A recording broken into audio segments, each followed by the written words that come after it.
lot of skills at work, and we need to keep broadening our mind. And for that, you need an environment which is slightly different from work, a little bit more isolated from work. So while I've not gone to formal business school, I've done enough stuff in seminars, short courses, and such interactions, which help you think about things that you don't think about in the day-to-day hustle and bustle of business. And I think that's very important. Somebody said, for example, there are two types of scholars. There are Rhodes scholars who go to Oxford and so on, and there are Rhodes scholars, ROADS, right? And both are equally successful. Narendra Modi is a Rhodes scholar. Manmohan Singh was a Rhodes scholar. And both are successful, and same in business. So I think business school makes life very efficient in terms of learning, right? Because you have a structured 2-year whatever program and you learn. But you can learn the same through work. So it depends on individuals and what they feel better and easier and faster. But certainly business school added a lot to what I learned. Business school teaches you skills, and that should be one's expectation. Anything more than that should not be your expectation. The real success factors, unfortunately, I don't think are skills.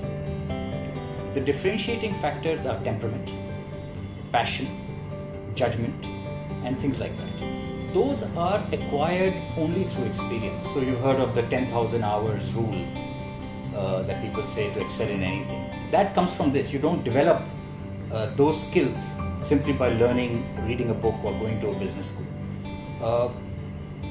What I've learned in my family business is, or from my parents, grandfather, and their experience, is the importance of sheer drive, passion. And as someone said, determination comes first, skills come thereafter, or resources come thereafter. Ethics and values are different. Ethics are, I think, universal, such as do the right thing, honor your word irrespective of circumstance, and so on and so forth. And those are universal, they don't change. Values can change. A value can be don't take too much risk. Another value can be this is a winner-take-all situation, let's take every risk so that we can conquer, right? Those can differ. We've learned that our ethics should be 100% pure.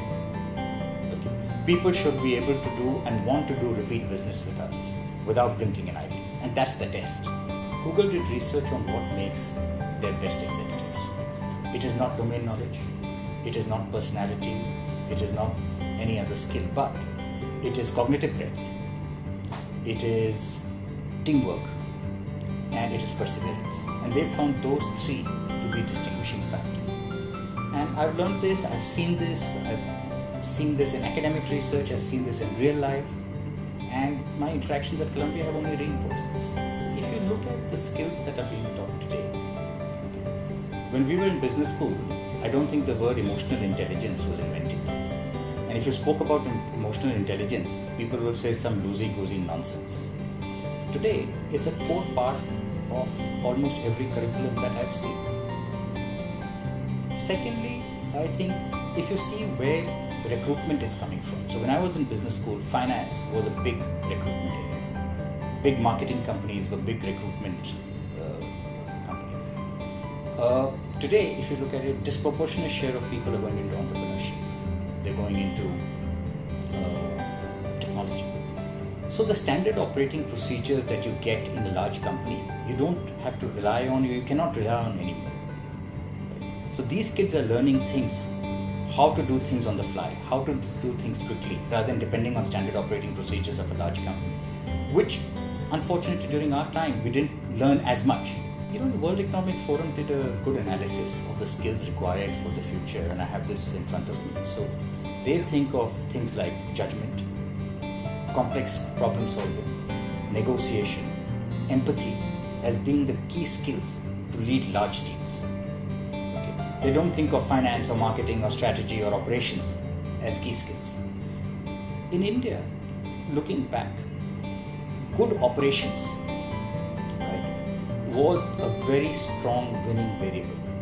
Right? Today, increasingly it's becoming redundant. Everybody has good operations, or enough people have good operations. So So your USP has to be differentiated to managing your team better, managing your strategic perspectives better, and so on and so forth. And therefore these skills will come more to you. It's not to say that these skills don't exist, but the importance of these skills will increase around the world and even more so in India. Many years ago, maybe it was a decade ago, I read this book by a man called Francis Fukuyama. He was actually a political scientist, but somewhat of a sociologist as well. And he wrote a very famous book called Trust. And he said certain societies are more prone to trust. Certain societies and environments are less prone to trust.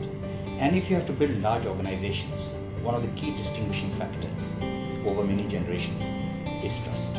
And trust need not mean somebody stole money. Breaches of trust means the confidence that I had in you as somebody who seconded power to a new generation of leaders, it was not maintained.